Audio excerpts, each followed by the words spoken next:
السلام علیکم ورحمۃ اللہ وبرکاتہ نحمد و نصلی علی رسولہ الکریم اما بعد فاعوذ باللہ من الشیطان الرجیم بسم اللہ الرحمن الرحیم۔ آج ہمارے معاشرہ کے اندر بہت سارے لباس دستیاب ہیں جنہیں ہم استعمال کرتے ہیں۔ ان لباسوں میں سے ایک لباس ہے جنس پہننا، جنس کا استعمال کرنا۔ ہمارے نوجوان کثرت سے جنس کا استعمال کرتے ہیں اور پھر بسا اوقات وہ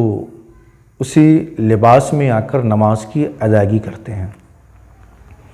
اب اگر کوئی اس طرح لباس کہ جو بالکل ٹائٹ ہو، صحیح سے اس میں رکوع کرنا، سجدہ کرنا، بیٹھنا نہ ہو پاتا ہو، تو کیا اس سے نماز کی ادائیگی ہو جائے گی یا پھر کراہیت کے ساتھ ادا ہوگی؟ اس سلسلے میں اس کا جواب یہ ہے کہ اللہ تبارک و تعالیٰ کا ارشاد ہے، یا بنی آدم خذوا زینتکم عند کل مسجد، کہ مسجد کے لیے، نماز کے لیے مسجد جاتے وقت اے آدم کی اولاد لباس زیب تن کرو۔ جب ہم اللہ کی بارگاہ میں جا رہے ہیں تو پھر یہاں پر ہمارا لباس جو ہونا عمدہ لباس ہو، اسلامی لباس ہو، اور اسی لباس کو پہن کر نماز ادا کی جائے۔ یہ ہمارے لیے بڑا المیہ ہے کہ ہم نماز کے لیے بھی ایسا لباس انتخاب کرتے ہیں کہ جسے پہن کر کے ہم صحیح طرح سے نماز کے ارکان ادا نہیں کر پاتے ہیں۔ بہت بڑا المیہ ہے۔ اب اگر کوئی شخص اس طرح کا لباس پہنے، جنس ہو یا خواہ کوئی بھی لباس ہو، کہ جو ٹائٹ ہو اور سجدہ کرنا، تشہد میں بیٹھنا صحیح سے نہ ہو پاتا ہو، اب یہاں دیکھنا یہ ہے کہ اگر اس لباس کو پہن کر کے صحیح سے وہ سجدہ کر لے، صحیح سے سجدہ کرنے کا مطلب یہ ہے کہ پیشانی زمین پر جم جائے، ناک کی نرم ہڈی زمین سے لگ جائے، اور جو دونوں ہاتھ کے بازو اور کلائی وغیرہ ہے، کلائی زمین سے ہٹی رہے، بازو ہمارے پہلو سے ہٹے ہوئے ہوں،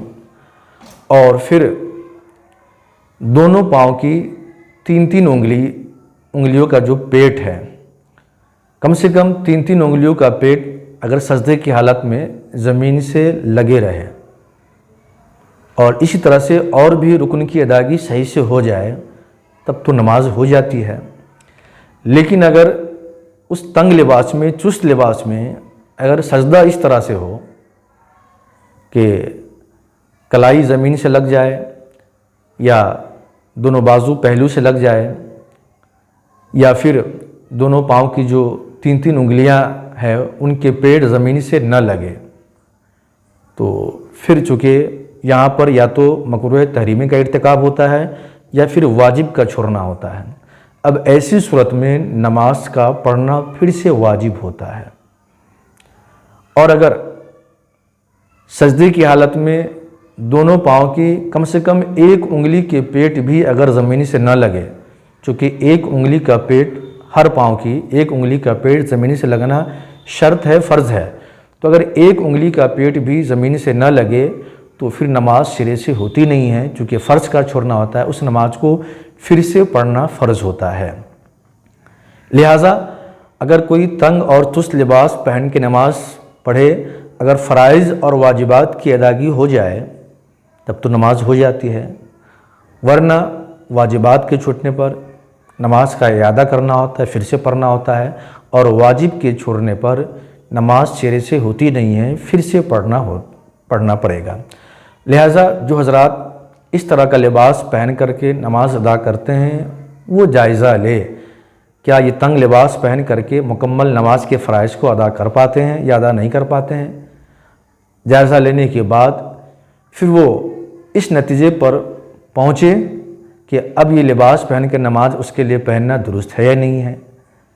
اگر خود اس بات کا احساس ہو جائے تو پھر ایسے لباس کا انتخاب خاص کر نماز پڑھنے کے لیے نہ کرے، بلکہ نماز کے لیے وہ لباس اختیار کرے جو